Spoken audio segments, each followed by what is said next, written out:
Okay, I'd like to welcome you today to Tim McMahon and my presentation on 8 ways to develop winning teams in lean organizations.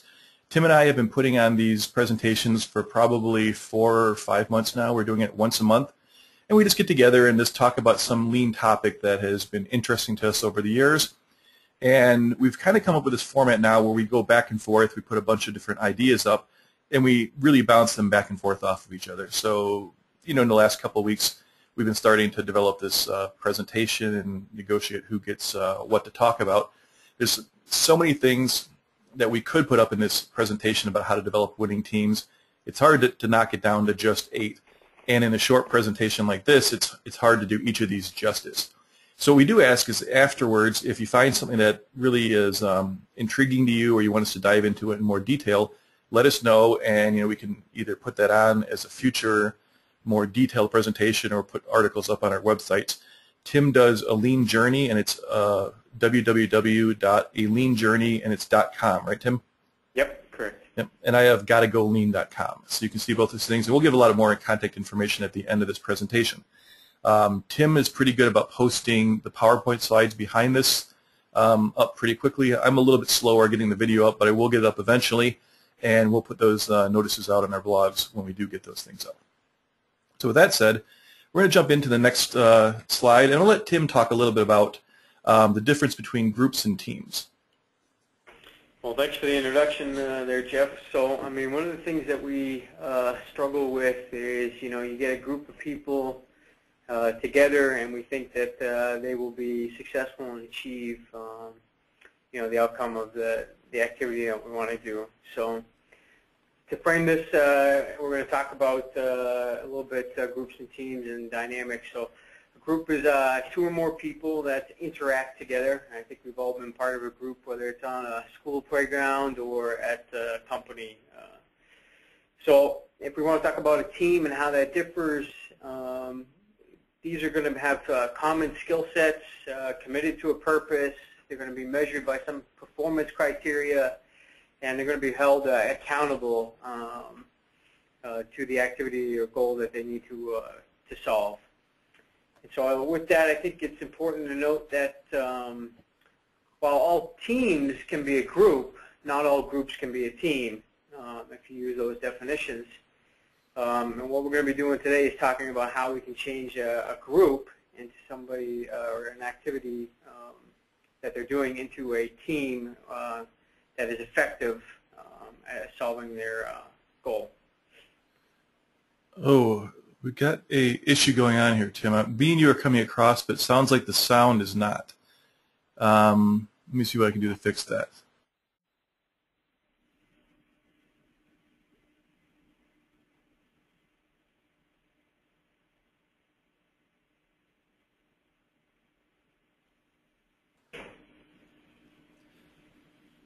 Okay, take 2.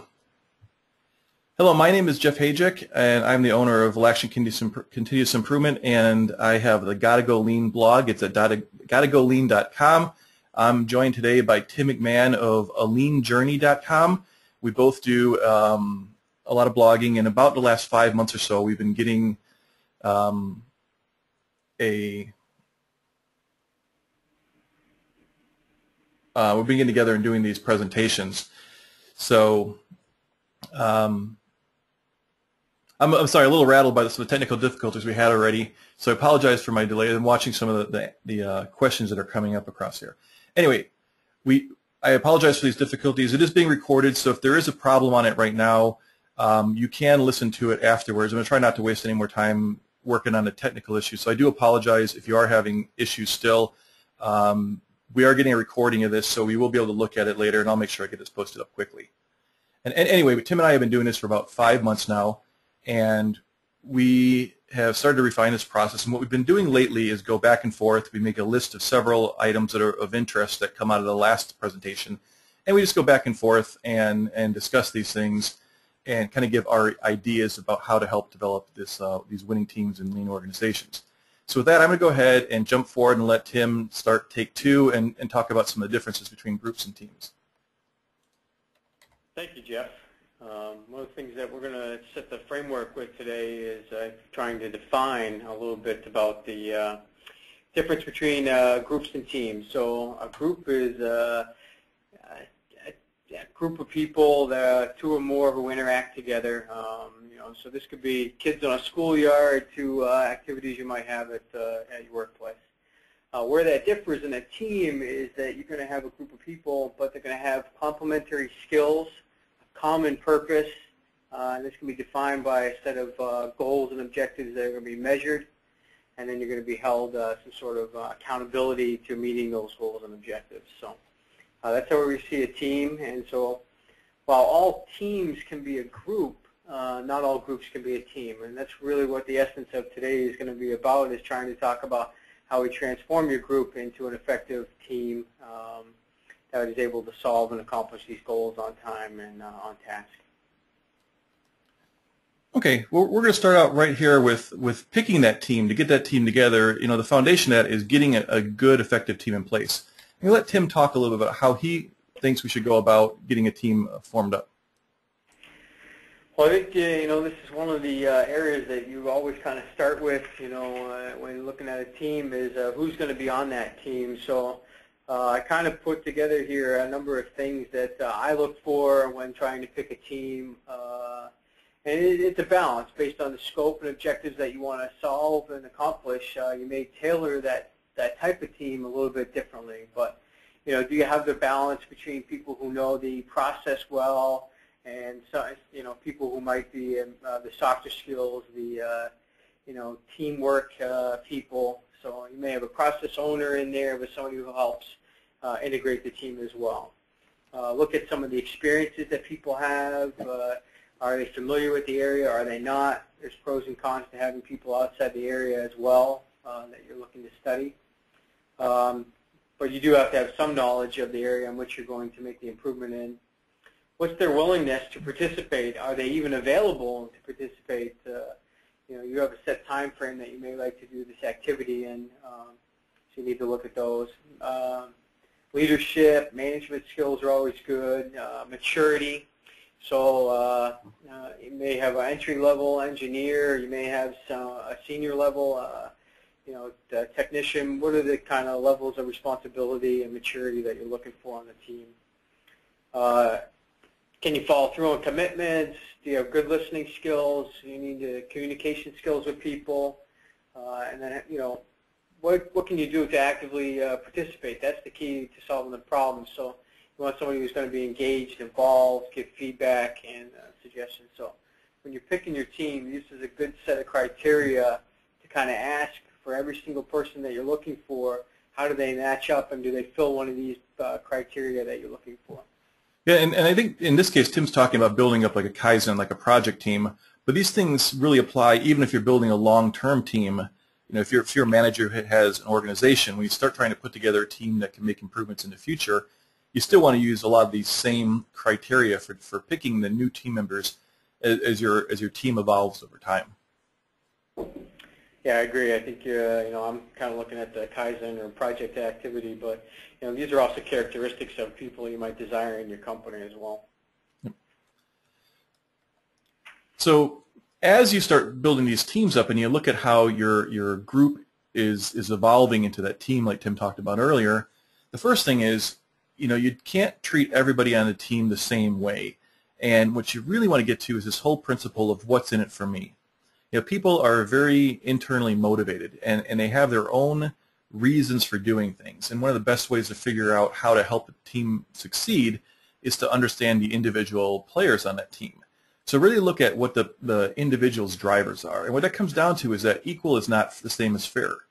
And when you start talking about overtime, if you're giving overtime out to a whole group of people, or how you assign projects on a Kaizen, when you break down your subtasks and let people choose things, it's not always going to be a completely fair way of distributing the things that people want to do. What you really have to do is look at what's best for the team, how are people motivated, and you treat people accordingly. And what that requires is this tailored leadership style.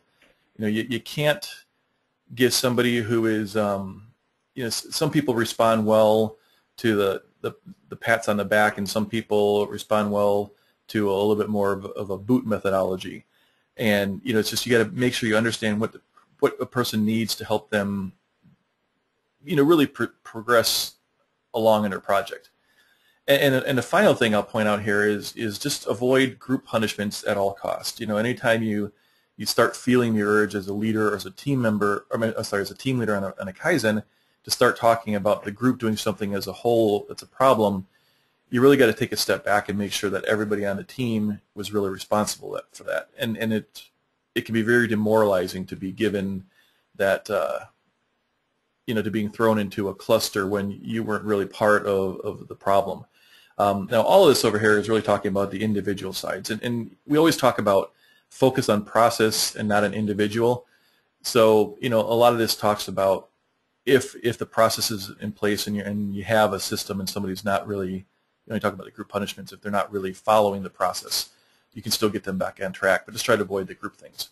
So a little bit of a quick one here. I'm trying to get back on track a little bit. Tim, anything to add here? Now, Jeff, this is a good opportunity where you can look at using one of those personality or leadership style assessment tools, where you can look at whether somebody is an introvert or extrovert and how you communicate with them, because everybody is an individual, and that might be a good tool or technique to bring into your team as well. So I think now that you have, you picked a team, you looked at individuals, you might move next to, some sort of leadership. Who's going to have the right skills for that? And so, I use the term groups here, but it kind of flows better. But great groups have great leaders, and that's really what it comes down to, is looking at picking the right person for that position. So you're going to want to look for somebody who has a strong visionary, can see the end game that you need to be at, and can help steer the group to that opportunity. While not giving the answers necessarily, but seeing what the end game is. Somebody who's not just ambitious, but really driven to succeed. It goes above and beyond. Will take the extra mile to make sure the team meets their objectives. That's a really important trait to have. And I think the most important part probably is how do they work with a team. Can they inspire the work? Are they allowed to make sure that they meet the individual's needs, solving the group problems, moving the team forward. There's always roadblocks and issues that come up in team dynamics or the actual problem itself. And so you want to have a leader who is able to bridge that gap and get the team back on track and moving forward. Yeah, throwing my 2 cents in here, I want to make sure people understand that, there's this old cliche of the born leader. I think people are born with some traits that are good for leadership skills, but leadership is a skill, and it's something that you can practice and refine. And if you have a lot of natural talent, you can still get better. And if you're not a born leader, you can still become a good leader or a great leader by really refining, some of the core leadership talents. Good communication, being trustworthy, and all the different things that go into what are commonly thought as great leadership roles. You got to be able to work on that and develop that leadership skill. Yeah, I couldn't agree more. I think leaders can absolutely be developed. And now, as leaders try to develop their teams and they start pushing to get teams to become better teams, I say focus on behaviors and not results. And it's a little bit different from, a lot of times we're taught, the results are the only thing that matters. But when you step back from it, think about the results. If you're looking at something like throwing a baseball, let's say you have you're a coach and you have a player stand in a line and throw a baseball as far as they can. There's going to be some random performance to that. There's going to be, sometimes it's going to go a little further, sometimes a little farther back. And in this case, what I did is I created a chart, and this is completely random. This is an average of 100, and it's got a standard deviation built in, and I use Excel's random number generator. So if you think about that throwing the baseball, every morning you go out and throw that baseball, you're going to have a pattern that might look something like this. So what happens in the typical reprimand and reward system is, if you look at this first day, you're going to be above the average, and you might have a boss come up and say, hey, great job. And the second day, you're now at about 107, and they say, hey, you did great 2 days in a row. You give another little pat on the back. and the following day, just by random chance, performance drops. Now you're down at the 85 mark. So the boss comes up and says, you got to pull it together, you got to get better. And now the next day, the performance goes up. And what you start finding is that more commonly, if you reprimand somebody who has a random drop, you're going to rise the next day. If you reward somebody who has a high performance, they're going to drop on the following day just by random chance. So what happens is it starts to have this extinction of the rewards and a reinforcement of the reprimand process. So psychologically, people in leadership roles find that reprimands work because of this randomness and rewards don't. And it starts to create this system where you know, if you don't understand the basics of performance, you'll kind of fall into that trap. So what you really want to be doing is you want to focus on the behaviors underlying this. So you reward the person for going to the gym and working out their shoulder to be able to throw farther, and you reprimand for poor form or something of that nature. So the results aren't what you should be focusing on. You should be focusing on what you do to get those results. And the same thing holds true on teams. If you have a team that is in a Kaizen event and you start seeing people have positive behaviors, you reward those positive behaviors, and you use the challenges and you correct them when there's a behavior that's a problem, less than if you just talk about the results. So what do you think, Tim? This is actually was studied by the Israeli Air Force years and years ago, and they found that when flight instructors, you know, it basically found the same pattern, is that the reprimands just did not work in creating better performance of the pilot trainees. Yeah, I couldn't agree more. I think this is a real key point in lean and continuous improvement. Is it's too easy to focus on the results and be results-based management, but really what we want to look at is the way in which we're going to get to those results. And I think focusing on the process behaviors and skills like you suggest is a very key point in lean. Yeah. It's a leadership function, going back to what Tim was talking about. You want to have those leaders who are able to identify the right behaviors to get the results they want, because they're still responsible for getting the right results. You just got to figure out the best way to get those results, and that's what the leadership function is. So I don't think you're going to have a group activity, a team transformation without some sort of meeting, right? So I couldn't be amiss by not putting this in here. So I put in a couple key points to kind of just discuss a little bit about making your meetings effective. So one of the things is to create an agenda and stick to it. I mean, so many times you might go to an activity and you're not prepared in order to have the meeting and what you might expect to get out of there. You know, send it to the meeting attendees early, have their thoughts on that. You also want to create the sort of meeting code of conduct. This is an opportunity for you to describe how the meeting will function. If there happens to be some sort of arbitration that needs to occur, what is that process? You have a disagreement in a meeting. How is the team going to move forward on those things? So these can all be effective things to document or make sort of a contract up front for meetings. And of course, you want to make sure that it's a non-threatening, friendly environment where everybody's ideas can be heard, no matter how small or how large those ideas are. You want everybody to be open and sharing their information. That's why they're on that team, is to be heard.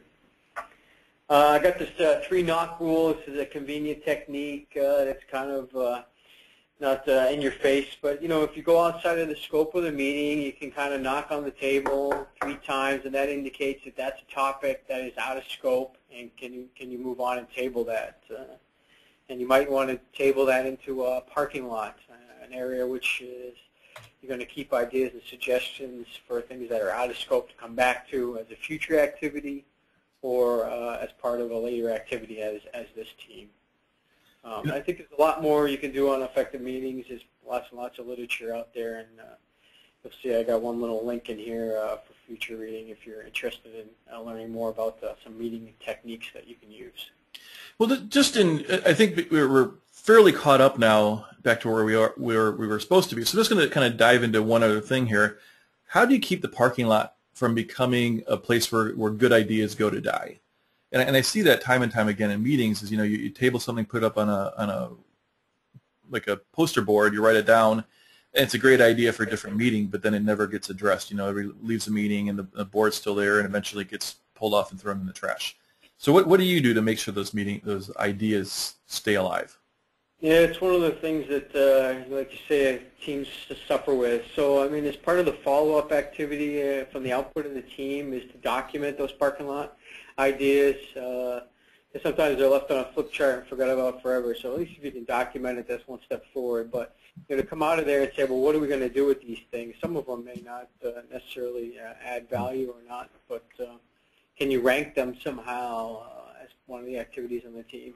So there's a number of things you can do, but I think the key is to figure out a way to stay on task, not dilute that activity, but then capture this in some sort of final document that you can use as a readout for the event or the activity that you're trying to improve. And just to make sure I don't get the 3 knocks on talking like that, one of the reasons I brought this up is one of the things that really creates strong team members is having a feeling of being heard. And if you're on a team and you're able to, you have this idea that comes up and then you feel like your idea is never addressed, it can be demoralizing to a person. And that's the only reason why I brought that one up, is that it really ties into the topic of how do you make a team effective. Well, part of it is you give them that ability to participate. And this is the big way to do it, is if you can capture the idea, show a person it's important, but then follow up and close the loop on it. So when you parking lot it, make sure you put down the name of whose idea it was, and find a way of closing the loop, like Tim was saying, and getting back and making sure that the person who brought it up knows what's going on with it. So how are you going to get people to succeed? Yeah, so as you start looking, and this goes back to my earlier point about the performance, is you focus on the results, but you focus on the behaviors, but often the behaviors aren't the only thing. It's just do what you're told, or here's the process you should be following, or anything like that. What it also, good performance relies on a lot of different factors, and there's the ability to work as a team and all the relationship stuff that goes into it, and the ability to the basic intelligence and focus and all the motivation, all the things that go into it. But one of them is having the right skills, and the skills come in like 2 basic flavors. And the first skill is the minimum skills, and this is if you're a machinist, you have to know how to turn the machine on, and you have to know how to load the parts, and there's some of those basic skills just to be able to perform things at the rudimentary level and come out with quality results every time. But then there's the above and beyond type of skill set, and these are the what I call the enhancement skills. So if you're that machinist and you start learning how to 5S your work area very effectively, or you start thinking about how to use Excel so you can document things and create the right tools and do Pareto charts of the problems in your area. These are those above and beyond skills, and these are the ones that are much harder to convince people that they need, because they don't seem like they're directly applicable to the current job. So you have to start giving people more opportunities to use those skills, and you have to listen to them. And we'll talk some more about that in a few minutes.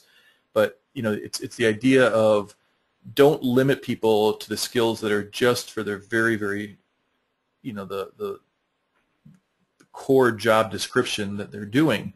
You want to give people the chance to be able to kind of spread their wings a little bit and get those skills that are going to be built up a little bit more. And that's going to make people much more satisfied in their job when they feel like there's some growth opportunities. And when people are satisfied in their jobs, they perform better, and the quality is higher, and the relationships with coworkers are better. And there's, I like to think back to studies, and there's some studies that go on about job satisfaction, and for different studies you can find different results. And some say that job satisfaction is closely linked to performance. Some say it's not as linked in certain types of jobs. But one of the things that's pretty consistent is when you have good job satisfaction, you get a better team environment. And effective teams are consistently shown to work better than teams that are disjointed. So if you can get a team of satisfied people who feel like there's opportunities and growth and the chance to go get better skills and all the things that make them more satisfied, they're going to be happier, and people like working with other happy people, and the job environment gets better. And then the final point in this here is that getting those skills to make all that stuff come true isn't an accident, and it takes 2 things. It takes a plan to know what it is that you're going to do to get those skills, and it takes the resources. And the resources might be money to send people to a class, or time to pull them off of their production area to get in and get those skills, and that means you have to put somebody else in there, which really comes down to, you know, time or money to have an additional person who can kind of get some flexibility. So there's a lot of stuff that goes into creating those skills. Yeah, I think this is a good opportunity too when you're looking at your team and the people you pull together and you're looking at skill sets, is to also document what type of training that team is going to need. This might be, you know, an activity you do on the day one of a, you know, problem-solving event or something, but there may be a specific tool or technique you think the team needs to solve this problem up front that will help them, and so you might need to provide that training as well. So it's a good opportunity to look at the training plan needed as well. Okay. I was just going to give a little point, Tim. I just had somebody comment that you might be fading in and out a little bit. I don't know if you can, if you're using a phone, if you just kind of keep it at the same distance to your mouth, or I don't know what your setup is right now, but just a comment that you're fading in and out a bit. Yep. Okay. So moving on. Not a real good segue here, but you know, communication is another one of those things that are critical to having an effective team. Yeah, I think all team activities, all relationships are going to start and end with effective communication. So this is one of the things that I think teams often struggle with, being able to be effective there. So I think a number of the things we looked at leading up to this topic will help you with that. You know, picking the right leader, picking the right team members, looking at your agenda, effective meetings. But nonetheless, you're going to dialogue through this activity, and it's crucial that you create this sort of open environment. You know, we've talked about this. How is everybody's idea heard? Everybody's not the same, you know, individual needs, right? So this is a really important point, I think, if you're going to be effective at your team. But it's not also about you projecting your ideas, but also hearing other people's ideas. So you have to be open and listening attentively to those around you as well, and interacting. So there are a number of, you know, effective listening techniques that you can use, and it's pretty well documented, and lots of literature you can find online as well. Yeah, and one thing I'll add is I always like to say, you know, if you're take one little trick away, you know, I always like to think of what would be the one thing that you'll you know, 2 months from now you'll hear this in practice and you'll remember this. There's a thing called speaking in negatives, and it's a psychological thing that people do when they have a disconnect between what they feel is like okay to say out in public and what they're really thinking internally. And it's the difference between saying, you know, Tim, I agree with what you said, versus, you know, Tim, I don't disagree, but. So when people talk and they're actually feeling something different from what they're saying, you're going to hear those negative words in there, even though the end result is a positive statement. So I don't disagree with you, or not to be disrespectful, or any of those types of things that come up. When somebody talks in a negative like that, there's a psychological underlying current that goes in there that says they're not really completely on board with what they're saying, and they're probably only saying it to be politically correct. So, you know, when you start listening to the underlying currents of communication, or watching the body language, you know, when people turn their bodies a little sideways to you, they're not really being open, or when arms are crossed, or as they're backing out the room, you know, backing out of the room, all these different things are the the non-audio signals and non-speech signals that give just as much information as the you know, what they're saying. Yep, excellent point. And then this is the final point for today. And I always like to say, let people fail. And, you know, essentially what you want to do is you want to give people the autonomy to go in and try things on their own. And that's where people learn the most.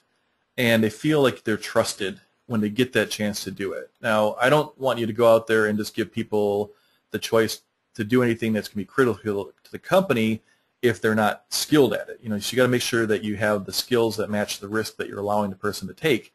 But the key is make sure that you're giving people a chance to make decisions, or they're never going to be skilled at making decisions. And that's part of what teamwork is getting people to be more self-enabled and able to help the team by taking actions and making decisions that are going to guide the team into the direction that they want to go. And of course, that direction goes back to Tim's leadership discussion earlier. A leader sets the course, and then the team has to be given some of the autonomy to help go there. And that's done by the leaders communicating well, setting up solid metrics, being trusted, all those different things. But when you can give people the autonomy to take those tasks on, they're going to do much better. Now, it doesn't apply to negligence. So when I say let people fail, I don't want people on your team to be scared of failing, but I want them to be a little worried that if they don't take prudent actions and if they're not really, that if they're not following basic safety principles that they know about, the negligence isn't an excuse for failing, but, and this is actually the ship is called the New Carissa, and this is beached up on the Oregon coast. And essentially, it was a stormy night, and they were told they couldn't get into the port, so they anchored off the coast, and the anchor line was too short, and they only used a single anchor, and there wasn't a very good watch on board that night. So everybody went to sleep, and the ship started drifting, and the anchor was pulling, and it beached itself. And many, many years later, it's still sitting there. At least half of it is. So that's not something that you say let people fail in that situation, because there's a lot of negligence that went on there. But when you give people the right tools and the right opportunities, people have to be able to go and try and take things on. And one of the reasons why this is good is that when you put people in that sink or swim situation where they're responsible for making their decisions, and they don't have the same type of fear because you got a lifeguard on, you have the boss acting to make sure that it's not going to create a crisis if there's a problem. But people learn a lot better like that. And again, the whole idea of people feeling like they have opportunities and that they're being taught and they're not being overly managed and all that kind of stuff that goes on, they do much better in an organization when they feel like they're a contributor. And this goes back to the same thing I mentioned before, is they shouldn't be scared of making mistakes. Now, the mistakes that I do tend to not be as forgiving of is repetitive mistakes. If somebody does the same thing over and over and I know that they knew the issue, I don't tend to be as forgiving of that when I'm in leadership roles. And when there's negligence involved, and that means basically, something that they know is wrong and they do it anyway. So those are the ones that aren't as forgivable, and those deserve, to have some kind of, personal action taken. But when a person just makes a mistake because their skills aren't refined enough or they haven't had enough practice or enough experience, the key is that they're not going to get experience and be a great future asset to the company unless you give them the chance. And if you jump in as soon as there's a problem, they're never going to learn how to get over that problem. So as a leader, it's very difficult to kind of set yourself back and let problems occur, to let team members develop the skills on how to handle those problems. It's a hard thing to do. So what do you think, Tim? This is a key element in Lean, specifically respect for people. And I think the best way you can show respect for people is allow them to learn for themselves. But again, you do want to do that in a safe manner. So as long as the activity is safe and won't adversely affect quality, I say you go for it. You create that framework that allows them to test those ideas out safely. It's kind of like when you let your kid ride a bike. You don't, you suit them up with a helmet, the pads, and you let them try it out in a small area, learning how to ride the bike. So you create that safe environment for them to learn and fail and try again. So because you're not going to be able to make them, ride the bike by themselves without creating that sort of environment. So. Again, think about that when you do your own activities in your workplace. How can you create that and allow people to really learn and develop in these situations? Well, and the big piece of this, though, is that when you think about the companies that are best at Lean, the companies that really have the highest success rate are ones where you have everybody contributing. And you're not going to get people contributing unless they learn, and they're not going to learn unless they do it. So it comes back to this whole thing is people have to be able to feel safe trying things out. So they have to feel safe on changing the way things are located in redo the 5S in their work area without going and asking permission to make every single move or making a change to a process. And whenever I say make a change, I always say, make sure it's something that they're qualified to do. So I don't want this to be saying give your team carte blanche to go and change how you do your production. But I am saying if they want to change where they locate tools or how parts are oriented and things like that, you want to give them the opportunity to be flexible in what they're doing and make changes and have that freedom and that autonomy to make mistakes. or else you're never going to be a world-class lean organization. Because if you have 1,000 employees and you only have 50 or 60 managers making decisions for them, you're very limited. But if you can get 10,000 brains all working on problems together, 1,000 brains working on problems together, you make much faster progress. So these are all the just in conclusion, these are what we talked about today. And we'd like to open it up for questions at the end and see if there's anything that people want to add, any suggestions about the actual presentation itself or how we're doing these little get-togethers. But yeah, this is kind of an open forum now for a few minutes and just let you tell us what you think.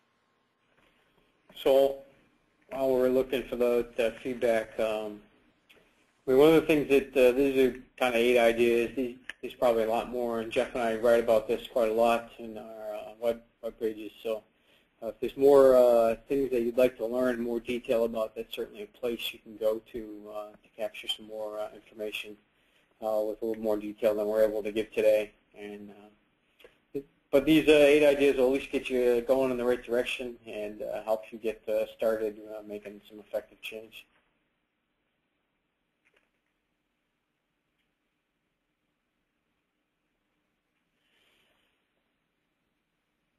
I'm reading a question right now. I was on an agency-wide team. A couple members slowly were just longer readily available. The champion would not back up the team leader. The remaining team members, I meant to say no longer, a couple team members are no longer readily available. The champion would not back up the team leader. The remaining team members were then overworked. The project was completed but was less than it could have been. What could the team leader have done? You got 2 people. When you start having multiple bosses involved, you start getting this negotiating, and sometimes it's a little bit higher level than the.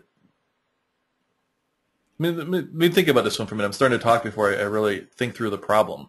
One of the things I've used that's pretty effective is to create some sort of charter or some guiding document at the beginning that will have some framework. So you have the scope, you have the objectives, how you're going to measure that. You have the team leader, team members who are going to be on there, but you also have some sort of management sponsor. You have to have somebody who's going to champion this activity, and when the team runs into a roadblock, whether that's against another department or resource, and they need help from the management team, who is that one resource who's going to go to bat for the company? That's effective. And the other thing to document there is things outside of scope, as well as resources, time, money, materials that you think you're going to need for your activity. Well, and some of these questions, when you hear them like this, it's a little bit tough because, if the champion is your own boss, it's a little harder than if the champion is somebody else, somebody from like a parallel organization. Because I've been on teams, throughout my career. I've been a team leader where the champion is my own boss, and I have that ongoing relationship. And I've been in other situations where I'm a team leader or facilitator working for a champion. I have my own boss that could kind of go to bat for me. So first is whether or not you have any other people behind you, whether you need to think about preserving the long-term relationship. So I've been a kind of facilitator / team leader where I want to be able to get back in and work with that same champion over a period of time. So you got to preserve the long-term relationship. So it becomes a little bit challenging. One technique I've used is to really frame it in a if-then or a selection of saying I go up to the team leader, or as a team leader I go to the champion and say, well, these people haven't been available as much as we want, so should we cancel the project and try it again later when they're more available? Should we rescope it, or is there something else that you suggest we do to make sure we get good results? So often champions will make decisions because they have things coming from 100 different directions, and team leaders on a smaller scale have things coming from 50 different directions. So I like to put things back in a very clear way of saying, is this what you're asking me to do? And make a person say, yes, it is what I'm asking you to do, and make an actual overt decision. And it's a way of preserving the relationship. Does that help, Bob? Or Tim, you want to add something to it? Oh, as you can say, don't be afraid to ask for help. I mean, you're at a place where you need resources, or change the scope, or redefine the activity. So don't be afraid to ask for help. Yeah, that's one of those interesting things about Lean, is because there are so many emotions that run underneath the surface. you're changing people's way of doing business. You're adding things often where it's an additional task, and there's a lot of pressures on people, and now they have this additional work, and it's very challenging. And there's often this little dip in performance after a change, where people are getting used to the new methodology, and all these things kind of roll together, and it makes it very, very emotionally charged. And sometimes it's a tough. I was just about to say political issues, and Bob had written back. He just asked a question. He said, when it's political considerations, and sometimes you get this office politics that you have to consider. And office politics is so charged of a term when you say political considerations, but really what it is, it's the emotional intelligence of how do you preserve long-term relationships with people. So I don't think of office politics as really like a negative thing. And if you think of it kind of like any type of relationship. With friends, often there's give and take, and your friends have bad days, and sometimes you give a little because it's a long-term benefit to both of you to keep that relationship on a good situation. But if it's a consistent problem over a long period of time, it kind of falls on a team leader not to put themselves in that position in the future to work with that champion if they can help it. If it's going to be a problem every time. And I'm kind of a path of least resistance guy. If there's something that's really hard to do in one area of your company, go to a different area and start making gains there. And eventually, the other team is going to fall behind, and they're going to need to ask you for help to catch up. So it's keep your long-term job satisfaction, personal health in mind as you decide where to do things and how to go about it. So here I'm going to give this next question to Tim. How do you handle a team player that thinks his or her idea is the only way to go and is very vocal at dismissing everyone? Do you have techniques to suggest? Yeah, I like to use democracy, actually. One of the techniques you can use is to list out all the ideas from all the team members and come up with a voting mechanism. So you can either just vote on the ideas by the number of people who like the idea, or you could actually come up with some criteria in which you're going to vote on the idea. Least impact, least time frame, least cost. You can have some sort of matrix of the amount of impact it'll have and the cost or the effort, the time and money it will take to. And you can actually put these ideas in different quadrants, 1 through 4. So you can look at the high impact, but high effort ideas and say, well, those might be difficult. Let's look at the low effort, low time, low impact ideas. Get those right out of the way. They're probably simple. And then can you whittle away at some of the ones that are going to be the high impact and little effort, and then maybe you can go after some of the ones that will take longer as well. So you can certainly vote and come up with criteria, and I think that's a real effective means because it takes out the individual's bias towards the activity. Yeah. The only thing I'd add on it, I think it depends on who the person is too. I've been on teams where you have a person who's really an equivalent, basically a pair of all the other team members. You have 6 or 7 frontline employees on a team, and one of them is very vocal. And I've also been on teams where that vocal person is, a director or a VP, and it's much different when you have that type of situation. So I'm getting this is that, when you have a leader that does that. I struggle with that as a facilitator. I would pull the person to the side, and as a facilitator, when you're going into the organization, it's much easier to be direct with the leader because, as a consultant, as I go into a company, if I can't work effectively with the leaders, I'm not going to get good results, and then it's not going to be a good working relationship. So I'm not as concerned about stepping on toes with people and pulling you off the side and saying you need to back off, or we need to maybe think about pulling you off the team, or depending on the level of the problem. But if it's a leader in a group that's just giving their directions, it's really not a Kaizen anymore. It's really not a project team. It's basically a work team where you have a leader making decisions. So it's a tough situation when you're on it with a frontline employee. And I go back to what I had mentioned earlier with the other question about the champion. A lot of it is if you can get that person on the side and ask the questions in a very direct way of, should we just go ahead and have the team put your decisions in place and save some time. Yeah, these are, a lot of these questions are probably ones that would really be helpful to have a coach who can see the whole way you're operating, because it's hard sometimes to answer these questions without seeing all the different factors that go into it. But as a rule, I always tell people protect themselves first, because I give advice, and I want to make sure people don't go and say, Jeff told me to confront the person or to pull them off the side and talk to them.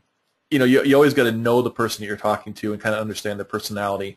There are people that are great to work with, and there's people that are just, you worry about how things are going to come back to you later. So, be careful about how you approach that person. What do you think, Tim? Like you already answered a lot of this one. Does that help?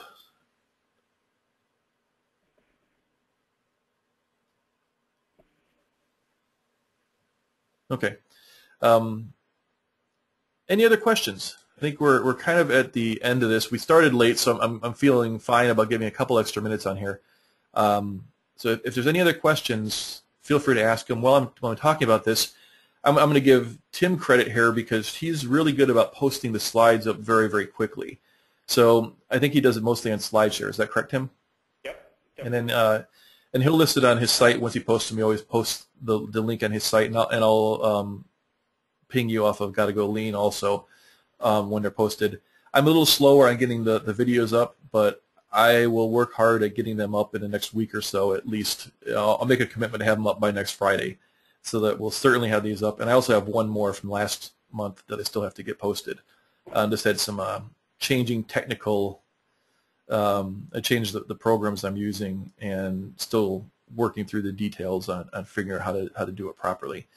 So that said, we'll have both of these posted pretty quickly so you can get these and tell other people about them if you liked it.